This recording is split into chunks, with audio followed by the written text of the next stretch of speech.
I trapped my cheating wife and kicked her out. Reddit cheating stories. I knew my marriage was dying the moment I heard my wife whisper another man's name in her sleep. It was like being stabbed in the chest with a blade made of ice, cold, sharp, and unforgettable. But that wasn't even the worst part. The worst part was pretending for weeks afterward that everything was normal, acting like the husband she thought was too blind to notice the truth. I wasn't blind. I was preparing. Mia and I had been together for 8 years, 8 long, complicated years filled with both love and battles. When we met in college, she was the kind of woman who lit up every room she walked into. Bright laughter, sharp mind, magnetic energy. I fell fast and hard. For the longest time, I believed she fell just as hard for me. But slowly, over the past year, something changed. Her phone lived glued to her hand. She smiled at messages she never shared. She worked late shifts, even when her job had nothing to do with late hours. Her affection faded into habit. Her excuses became routine. And when I finally heard that whisper in her sleep, Ethan, I knew I wasn't imagining things. But I didn't confront her.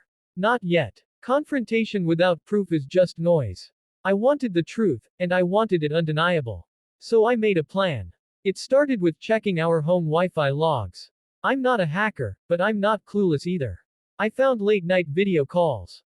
Unknown numbers. Repeated logins when she claimed she was at the gym. It painted a picture, but I wanted the full canvas.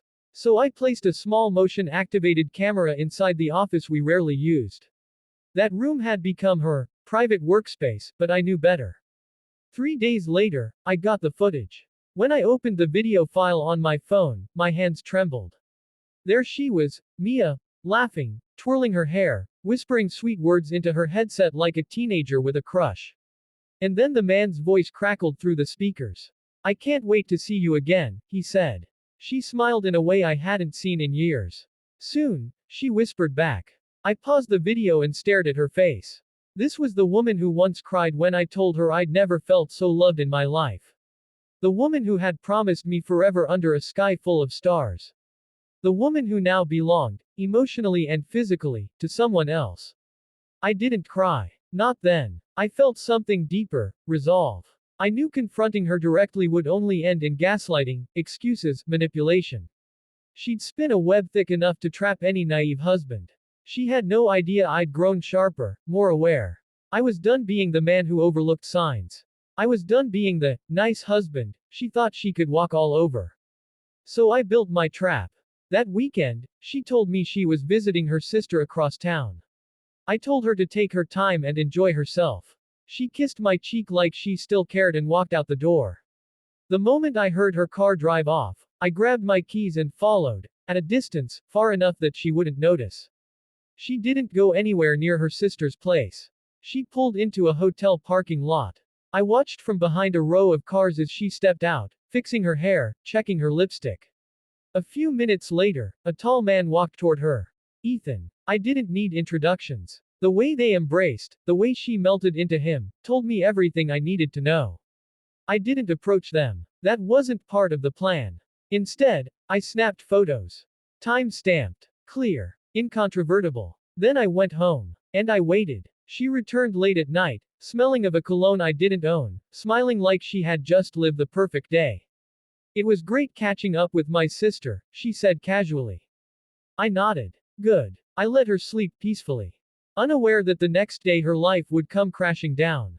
The following afternoon, I invited her parents, my parents, and her sister to our house. I told them it was urgent. I also asked Mia to come home early, claiming I had a surprise for her. She texted back a heart emoji.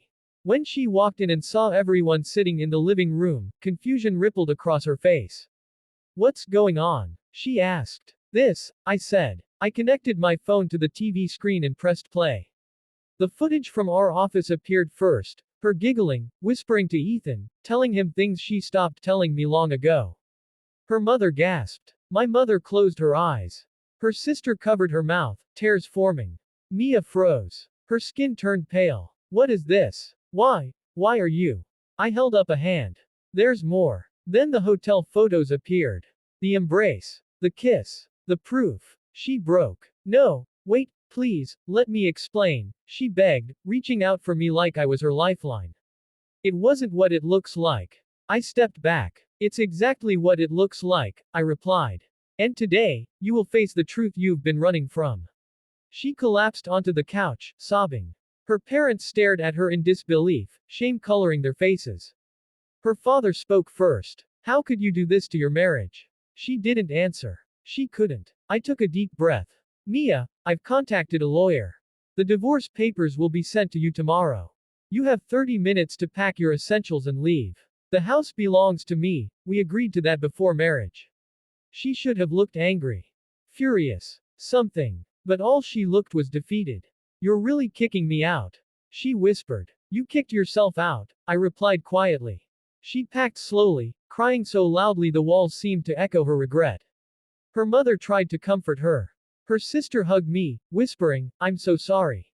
Her father shook my hand, apologizing for her mistakes. When Mia walked out the door with her suitcase, she turned back one last time. Her face was swollen, her voice shaking. I did love you, she said. I don't know what happened to us. I looked at her for a long moment. You stopped choosing me, I said. I won't make that mistake again. And then she left. The silence after the door closed felt heavy but strangely freeing. I sat down on the couch, my family around me, and for the first time in months, I breathed without pain. Healing wasn't fast. It wasn't easy. Some nights I lay awake wondering where things went wrong. Other nights, I reminded myself that sometimes people choose selfishness over loyalty, and that's not your failure, it's theirs. Months later, I began rebuilding. New hobbies, new routines, new friendships. I learned to enjoy my own company again. I learned that love doesn't end when a relationship ends. It begins again when you find the courage to choose yourself. And that's the message I want others to hear. You are not weak for loving someone who betrayed you. You are strong for standing up when they break that love. You are powerful when you choose your own peace over someone else's chaos. I didn't just trap my cheating wife. I freed myself.